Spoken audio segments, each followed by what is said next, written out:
Back in the 1700s and 1800s, the Great Plains of America were a battleground. Native tribes fought hard to survive, clashing with each other and, later, with European settlers moving west.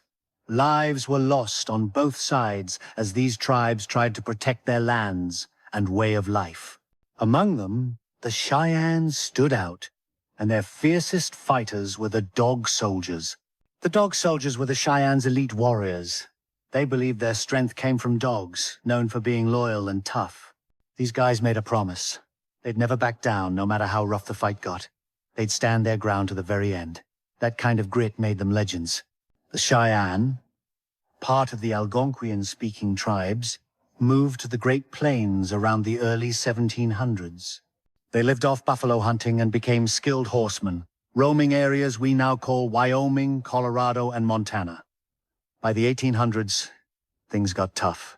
Settlers brought guns, diseases like smallpox, and fights over land. The 1825 Treaty of Friendship with the Cheyenne and Arapaho was supposed to keep peace, but broken promises led to trouble. By the 1860s, battles like the Colorado War, 1864-1865, pushed the Cheyenne to their breaking point. The Dog Soldiers stepped up as the Cheyennes' protectors. They were a small group, maybe 200 men at most, but their courage made them seem bigger. They didn't just fight, they kept Cheyenne traditions alive and enforced tribal rules. Cheyenne elders and historians like George Bird Grinnell wrote about how they took on enemies, from Pawnee warriors to U.S. soldiers, and often came out on top. We're about to dive into the story of the Cheyenne Dog Soldiers, a tale of bravery, sacrifice, and a fight to hold on to their culture against all odds. Let's see what made these warriors so unforgettable. The Cheyenne were a force to be reckoned with on the Great Plains. When it came to battling other tribes, they didn't just fight, they dominated. Whether facing the Pawnee, Crow, or other rivals, the Cheyenne often came out on top, earning a fierce reputation across the grasslands. What's wild is that the Cheyenne were usually outnumbered. They faced bigger tribes and, later, European settlers with guns and cavalry. But no one was harder to beat than the Cheyenne. They were built for war, with a culture that valued courage and strategy. By the mid-1800s, U.S. military reports, like those from Fort Laramie, noted the Cheyenne's skill in hit-and-run raids and their ability to outmaneuver larger forces. In 1857, for example, Colonel Edwin Sumner's troops struggled against Cheyenne warriors in Kansas, losing men despite having superior numbers. The Cheyenne didn't just rely on raw strength. They organized their warriors into tight-knit groups called societies. Think of these as brotherhoods that mixed military muscle, spiritual beliefs, and a sense of family. Each society had its own vibe, special clothing, rituals, and stories tied to a legendary hero from Cheyenne lore. These groups weren't just about fighting, they kept the tribe's traditions alive and gave warriors a clear role in the community. The Cheyenne had several societies, like the Kit Fox, Red Shield, and Bowstring Men, each with its own duties and style. A warrior might wear a specific sash or headdress to show his group, and each society had ceremonies that could last days, full of songs and dances passed down for generations. Based on oral histories recorded by ethnographer George Bird Grinnell in the early 1900s, these societies were the backbone of Cheyenne life, helping the tribe stay united during tough times, like the smallpox epidemics of the 1830s that killed nearly half their people. Among these groups, one stood head and shoulders above the rest: the Dog Soldiers. This society was the Cheyenne's elite, known for their fearless fighting and unshakable loyalty. They weren't just warriors, they were the heart of the tribe's resistance, ready to take on any challenge to protect their people. The story of how the Cheyenne Dog Soldiers came to be is one of faith, grit, and a touch of mystery. It's best told through the words of George A. Dorsey, who recorded it in his 1905 book, The Cheyenne Ceremonial Organization, based on Cheyenne oral traditions. This tale centers on a young man, Not a powerful leader or medicine man, but someone chosen by a great prophet to create a new warrior society. One morning, this young guy walked through the Cheyenne camp, probably in the early 1800s, right to the center of the Camp Sakala sacred spot where the tribe gathered. He announced he was starting a new society. You'd think people would be excited, but nope. Nobody stepped up. The other societies, like the Kit Fox or Red Shield, had big names backing them, and their leaders had no trouble recruiting. But this guy? He wasn't a medicine man, and he didn't have clout. People laughed him off, and he spent the whole day alone, ignored. That evening, feeling down, he sat in the middle of the camp. He prayed hard to the great prophet and a revered medicine man for help. As the sun set, he started singing a sacred song, one of those deep, soulful chants that carry the Cheyenne's spiritual weight. Something strange happened. The dogs in the camp, big ones, small ones, even puppies, started whining and howling, restless like they sensed something big. Cheyenne culture holds dogs as symbols of loyalty and protection, so this was no small thing. While the camp slept, the young man kept going. He sang from sunset to midnight, then switched to a mournful wail. Nobody heard him. The lodges were quiet. He sang again, then walked to the edge of the camp circle, still chanting. When he stepped outside, every dog in the camp followed him, males, females, some carrying their pups in their mouths. This wasn't just a pack, it was a procession. He sang 4 times, a sacred number in Cheyenne tradition, as he led the dogs through the night. By dawn, they reached a flat, wooded spot by a river, likely in the Platte River Valley, a common Cheyenne territory in the 1800s. He sat by a tree leaning north, a detail that might symbolize spiritual guidance in Cheyenne beliefs. The dogs fanned out in a semicircle around him, mimicking the camp circle they'd left, and lay down to rest. Then, something incredible happened. As the dogs rested, a lodge appeared over the young man, like it was conjured by some unseen power. The lodge included the leaning tree and 3 saplings, trimmed at the base but with branches at the top, all covered in buffalo skinsa material central to Cheyenne life. The dogs rushed inside, and as they crossed the threshold, they transformed into human warriors, dressed in the gear of a new society, the Dogmen. These Dogmen warriors sang sacred songs, performed ceremonies, and danced with precise, powerful moves. The young man listened closely, memorizing every detail, songs, rituals, and dances that would define his society. For 3 days, this magical camp looked like a real Cheyenne village, alive with purpose. The Dogmen blessed the young man, promising that if he followed their ways, his society would become the greatest among the Cheyenne, bringing success to him, his warriors, and their people. When other Cheyenne finally found this camp, the lodge vanished, and the Dogmen turned back into dogs. The medicine men and warriors who'd mocked the young man were stunned. They regretted brushing him off. The next day, guided by the prophet's instructions, he called for warriors to join his society again. This time, hundreds signed up, say up to 300, based on Cheyenne oral histories. He taught them to dress like the Dogmen, with sashes and headdresses, and to sing their sacred songs. That's why other Cheyenne societies call these warriors the Dogmen, or Dog Soldiers. It's a name that's stuck, tied to a story of divine vision and unbreakable resolve, setting the stage for their legendary status. The Cheyenne Dog Soldiers earned their legendary status not just through their origin story, but by proving their worth in battle and beyond. Known for their fierce courage and refusal to back down, they became the backbone of the Cheyenne tribe. These warriors didn't just fight. They took on a wide range of roles that kept their people strong, united, and true to their ways. One of their biggest jobs was performing sacred rituals. The Dog Soldiers had over 400 songs and dances, each tied to Cheyenne spiritual beliefs. These ceremonies, often held during events like the Sun Dance or tribal gatherings, could last days and brought the community together. Ethnographer George Bird Grinnell, who studied the Cheyenne in the late 1800s, noted that their dances were intense, with warriors wearing elaborate sashes and headdresses, moving to drumbeats that echoed across the plains. In large camps, the Dog Soldiers acted like the tribe's police force. With hundreds of Cheyenne living together, sometimes up to 2,000 people in a single camp, according to 1850s U.S.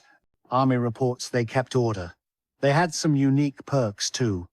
If a feast was planned, they could kill a fat dog for the meal, a practice tied to the dog's symbolic role in their origin story. Dogs were valued, so this was a big deal, reserved for special occasions. The Dog Soldiers also enforced tribal laws. For small infractions, like disrespecting an elder, they might slash a person's robe or snap their lodgepoles, embarrassing the offender without causing serious harm. For bigger crimes, like stealing or endangering the tribe, punishments were harsher. They could whip someone with a queer short riding whip or beat them with clubs. In rare cases, for crimes like murder, they might even execute the offender, though this was a last resort as Cheyenne valued community harmony more, the Cheyenne 1996. Another key role was managing hunts. Buffalo were the lifeblood of the Cheyenne, providing food, clothing, and shelter. The Dog Soldiers made sure everyone followed the rules during communal hunts, which could involve dozens of warriors and feed the tribe for weeks. They ensured every man got a fair shot at killing a buffalo, preventing greed or chaos. Once the tribe had enough meat, they stopped the hunt to avoid waster practice that showed early environmental awareness. In the 1830s, Cheyenne hunting regulations helped sustain buffalo herds, even as white settlers began overhunting. Eisenberg, The Destruction of the Bison, 2000. From sacred dances to law enforcement to protecting resources, the Dog Soldiers were more than warriors. They were the glue that held Cheyenne society together, proving their strength wasn't just in fighting, but in serving their people.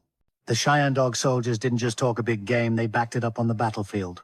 Their war record is packed with bold moves, and the best accounts come from George Bird Grinnell's 1916 book, The Fighting Cheyennes, which dives deep into their story. From making peace to leading raids, the Dog Soldiers proved they were a force nobody could ignore. By 1840, the Dog Soldiers had earned so much respect that Cheyenne chiefs let them call the shots on a major peace deal. 2 years earlier, in 1838, the Cheyenne had clashed with the Kiowa, Comanche, and Apache in a bloody standoff along the Arkansas River with no clear winner. The Dog Soldiers stepped in and brokered a truce that held strong, some say it's never been broken, a testament to their diplomatic skill. This peace let the tribes focus on bigger threats, like encroaching settlers. In 1852, the Dog Soldiers faced a tough loss against the Pawnee, likely in what's now Nebraska. The Pawnee, longtime rivals, killed several Cheyenne warriors. Grieving families brought gifts, think horses, blankets, or weapons, to urge the Dog Soldiers to strike back. They geared up for revenge, but when they found the Pawnee heavily armed and ready, they pulled back. This wasn't cowardice, it was smart. The Dog Soldiers knew when to fight and when to save their strength, a tactic that kept them alive. The Dog Soldiers had a clear stance on outsiders. Keep your distance. Guided by a revered cultural hero, possibly a figure from their oral traditions they believed mixing with white settlers would weaken their way of life. In 1860, when the U.S. Commissioner of Indian Affairs pushed a treaty at Bent's Fort in Colorado, the Dog Soldiers said no way. They vowed never to live on a reservation, choosing freedom over confinement. This decision shaped their fight for years. Their resolve hardened after the Sand Creek Massacre in 1864, a brutal attack by Colorado volunteers under Colonel John Chivington. Over 150 Cheyenne and Arapaho, mostly women, children, and elders, were killed despite raising a white flag. The Dog Soldiers hit back hard, raiding along the Platte River in early 1865. These attacks disrupted settler supply lines, targeting wagon trains and outposts in what's now Nebraska and Colorado, showing the U.S. Army they weren't untouchable. In July 1865, the Dog Soldiers joined forces with the Southern and Northern Cheyenne and the Oglala Sioux, forming a massive war party of nearly 3,000 warriors. Their target was Platte Bridge, a key U.S. supply point in Wyoming. Led by their fearless chief Roman Nose, the Dog Soldiers used clever tactics, feints, and ambushes to outsmart the army. They won a major victory, killing over 20 soldiers, including Lieutenant Casper Collins, and cutting off the bridge. Grinnell notes this as one of their greatest triumphs, proving their strategic brilliance. Despite several attempts to negotiate peace, the Dog Soldiers stood firm. In 1866 and 1867, U.S. officials offered reservation deals, but the Dog Soldiers refused to trade their independence for government promises. Their fight wasn't just about land, it was about preserving their identity as Cheyenne warriors. By the late 1860s, the Cheyenne Dog Soldiers were trying to keep the peace, but trouble was brewing. In 1867, General Winfield Hancock, a U.S. Army officer, rolled into Cheyenne territory with big plans for a treaty. His approach was a mess. He insisted on negotiating with Roman Nose, a fierce Dog Soldier leader. But Roman Nose wasn't a chief with the authority to speak for the whole tribe. Chiefs like Black Kettle held that role. Hancock's mistake let the Cheyenne slip away, avoiding a deal. With 1,400 troops, he spent months chasing them across Kansas and Colorado, but only managed to kill 2 warriors, according to Army reports. It was a humiliating flop for the U.S., and a win for the Dog Soldiers' cunning. The Dog Soldiers' fight started to crumble in 1874 after a brutal loss at Adobe Walls, a trading post in the Texas Panhandle. A group of buffalo hunters, armed with high-powered rifles, fended off a combined force of Cheyenne, Comanche, and Kiowa warriors, including Dog Soldiers. The hunters' sharpshooting killed at least 15 warriors, per historical estimates, and broke the attack. Soon after, U.S. forces captured a southern Cheyenne village, forcing Whitehorse, a Dog Soldier leader, and his men to surrender. This defeat, documented in Army records, marked the end of the Dog Soldiers as an organized military force. Their days of leading major raids were over. The story didn't end there. In 1876, the U.S. government moved the Northern Cheyenne from their Montana homeland to a reservation in Oklahoma, then called Indian Territory, to unite them with the Southern Cheyenne. The plan backfired. Oklahoma's hot, humid climate was a shock compared to Montana's cool plains. Disease, like malaria, spread fast, and food and medical supplies were scarce. By 1877, nearly 1,000 Northern Cheyenne were struggling, with dozens dying according to government reports. They hated it. After a year, the Northern Cheyenne had enough. In 1878, about 350 of them, led by Little Wolf, a respected chief, broke out to head back to Montana. This 1,500-mile trek, known as the Northern Cheyenne Exodus, was a masterclass in survival. They outran U.S. troops, split into smaller groups to avoid capture, and won several skirmishes. By early 1879, most reached Montana, where General Nelson Miles, impressed by their resolve, convinced them to surrender peacefully in exchange for a reservation in their homeland. Not everyone followed Little Wolf. A smaller group led by Dull Knife and Tangle Hair, another Dog Soldier leader, split off seeking refuge. In January 1879, they were captured and locked up at Fort Robinson, Nebraska. The Army demanded they return to Oklahoma, but they refused, knowing it meant death for many. The officer in charge cut off their food and water for 8 days to break them. On a freezing night, the 9th of January, 1879, about 130 Cheyenne, including Tangle Hair's Dog Soldiers, made a desperate escape. Soldiers opened fire. Roughly a third, around 40 people were killed, including Tangle Hair. He stood his ground, fighting to give women and children a chance to flee, a final act of courage recorded in Cheyenne oral histories. The Dog Soldiers' organized power faded, but their spirit lived on in stories of defiance. They weren't just warriors, they were protectors who gave everything for their people. The Cheyenne Dog Soldiers' story is one of guts, sacrifice, and a fight for survival that still hits home today. Their battles, from the Platte River raids to the desperate escape at Fort Robinson, show the heart of a people who refused to give up, no matter the odds. They weren't just warriors, they were protectors of a way of life that stretched back centuries on the Great Plains. Before European settlers arrived, the Cheyenne thrived as hunters and horsemen, with a culture rich in ceremonies and community, as recorded by ethnographers like George Bird Grinnell in the late 1800s. Their fate was harsh. By 1879, after losses like Adobe Walls and Fort Robinson, the Dog Soldiers' organized power was gone. The U.S. government's push for reservations, backed by military force, scattered or confined the Cheyenne.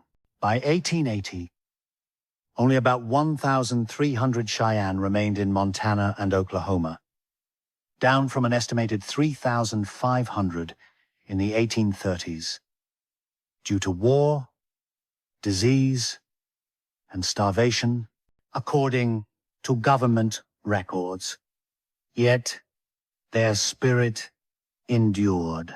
Today, the Northern Cheyenne Reservation in Montana and the Southern Cheyenne in Oklahoma carry on traditions like the Sun Dance, keeping their ancestors' legacy alive. This story matters because it reminds us of the strength and resilience of Native American peoples. The Dog Soldiers fought for their freedom and identity, and their courage deserves our respect. It's a call to honor the first inhabitants of this land whose roots run deep in America's history.